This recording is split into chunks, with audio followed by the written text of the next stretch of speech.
Equilibrium level of output and employment graphical depiction. तो ये जो एक फाइनल मॉडल है, इसी मॉडल की बेस पर वही तमाम कर्व्स ग्राफिकल डिपिक्शन में ड्रॉ किए गए हैं। यानी first one production function, second में labour demand and third one labour supply. तो ग्राफिकल डिपिक्शन में चेक करें labour demand and labour supply. Labor supply is positive slope, labor demand is a negatively slope curve, and where labor demand and labor supply curves intersect, equilibrium output level is determined here, and also equilibrium level of real wage is also determined.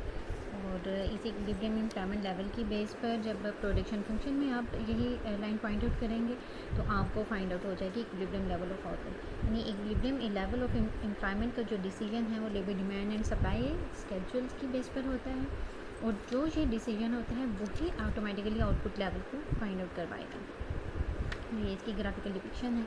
अब इस model में चाहे आप इसकी equation format देखें यानी mathematical model को check करें या फिर ग्राफिकल डिपिक्शन को देखें, तो बेसिकली आपने 3 वेरिएबल्स का डिसीजन इसमें से लिया है, और वो आपके पास जो 3 वेरिएबल की वैल्यूज़ फाइंड आउट हुई हैं उनमें से एक है equilibrium level of employment, second one equilibrium level of real veg, third one equilibrium level of output. तो ये 3 वेरिएबल्स इसी मॉडल को के जो इक्वेशंस हैं उनको सॉल्व आउट करने और ग्राफ्स की बेस पर फाइंड आउट किए गए हैं। इस मॉडल को सॉल्व आउट करने से ये इनकी वैल्यूज़ हासिल हुई हैं आपको, तो ये कहलाते हैं एंडोजीनस वेरिएबल।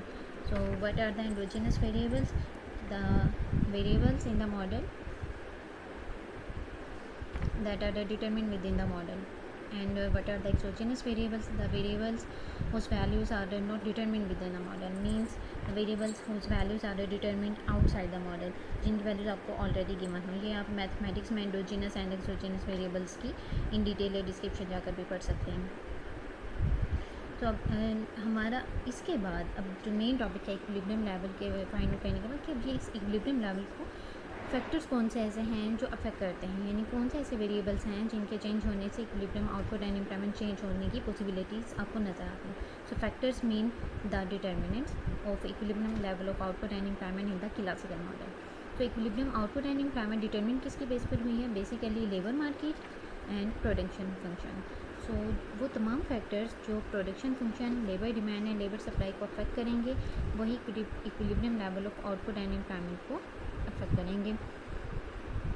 तो अब वो कौन से ऐसे फैक्टर्स हैं जो इन्हें अफेक्ट कर सकते हैं, उसके लिए शॉर्ट समरी इन्हीं इसी बुक में से नोट डाउन करके आपको बताई गई है। और वो फैक्टर्स कौन कौन से हैं? First one factor is a technical change, second one is capital formation. और ये टेक्निकल चेंज आपको कहाँ से मिलेगा? प्रोडक्शन फंक्शन में से। प्रोडक्शन फंक्शन में क्या होता है? जो टेक्नोलॉजी है वो गिवन कंसीडर की गई है, इसलिए जब भी टेक्नोलॉजिकल चेंजेस आएंगी मींस कैपिटल एंड लेबर की रेशो आप चेंज कर देते हैं, आपके पास new technology, new knowledge, new know how आती है, तो उससे आपकी आउटपुट लेवल काफ़ी चेंज हो सकती है। टेक्नोलॉजिकल चेंजेस पॉजिटिव वे में कंसिडर होती हैं तो आपकी आउटपुट पहले की निस्बत ज़्यादा भी हो सकती हैं, और टेक्निकल नो हाउ पहले से बहुत ज़्यादा होने की बेस पर क्या होता है, जो भी एक गिवन लेबर यूनिट है आपके पास उनकी प्रोडक्टिविटी पहले की निस्बत ज़्यादा हो जाती है, यानी वो पहले की निस्बत ज़्यादा काम करने की काबिल हो जाते हैं, वो पहले की निस्बत ज़्यादा आउटपुट प्रोड्यूस कर सकते हैं single unit of labour he. Second one capital formation, जितना ज़्यादा कैपिटल होगा उतनी ही ज़्यादा लेबर की प्रोडक्टिविटी भी हाई हो सकती है। So technical change and capital formation, these are the two main factors that are basically demand side related factors and because they affect the productivity of labor। और यही हमारे प्रोडक्शन फंक्शन के factors भी हैं। क्यों? वजह इसकी क्या है कि प्रोडक्शन फंक्शन की स्लोप बेसिकली क्या है? एम्पियन है, और एम्पियन क्या होता है? लेबर डिमांड है। सो लेबर डिमांड को जो फैक्टर्स अफेक्ट करेंगे वही तमाम फैक्टर्स प्रोडक्शन फंक्शन को भी अफेक्ट करेंगे। बेसिकली इस ग्राफ में भी हम चेक कर सकते हैं एम्पियन लेबर डिमांड है, और technical change and capital formation, ये टू बेसिकली ऐसे फैक्टर्स हैं जो इस की प्रोडक्टिविटी लेबर डिमांड की at given level of real wage, wage वही रहता है उस गिवन लेवल पर उसकी प्रोडक्टिविटी पहले की इसमें बढ़ा सकते हैं, वो ज़्यादा हो जाती है। इसके ज़्यादा होने से क्या होगा? मीन्स स्लोप अपवर्ड शिफ्ट कर जाएगी इस डायरेक्शन में, जिस डायरेक्शन में पॉइंटर मूव कर रहा है। ये प्रोडक्टिविटी हाई होने की वजह से क्या होगा? वही एम्प्लॉयड पर्सन जो एंड नोट में रिप्रेजेंट किए गए हैं वो पहले की निस्बत ज़्यादा आउटपुट प्रोड्यूस करने के काबिल हो गए हैं। तो आउटपुट लेवल भी हाई हो जाएगा, यानी प्रोडक्शन फंक्शन अपवर्ड शिफ्ट कर जाएगा। तो लेबर डिमांड साइड फैक्टर्स का मतलब क्या है कि वो प्रोडक्शन फंक्शन की भी शिफ्टिंग की कॉज बनते हैं। And the other side is labour supply. So labour supply को कौन कौन से फैक्टर्स अफेक्ट करते हैं, यहाँ भी टू मेन फैक्टर्स हमारे पास मौजूद हैं। First one is population growth. Overall economy की पॉपुलेशन ज़्यादा हो जाती है तो it's mean labour force high हो गई है और लेबर सप्लाई करने के जो इंडिविजुअल्स हैं वो पहले की निस्बत ज़्यादा हो गए हैं। या भी इंडिविजुअल की प्रेफरेंसेस चेंज हो गई हैं, यानी लेबर लेयर ट्रेड ऑफ से रिलेटेड जो उनकी प्रेफरेंसेस हैं कि वो ज़्यादा काम करना चाहते हैं या फिर ज़्यादा लेयर इंजॉय करना चाहते हैं, उसकी बेस पर भी लेबर सप्लाई चेंज हो सकती है। अगर वो ज़्यादा लेयर इंजॉय करना चाहते हैं तो लेबर सप्लाई कम हो जाएगी।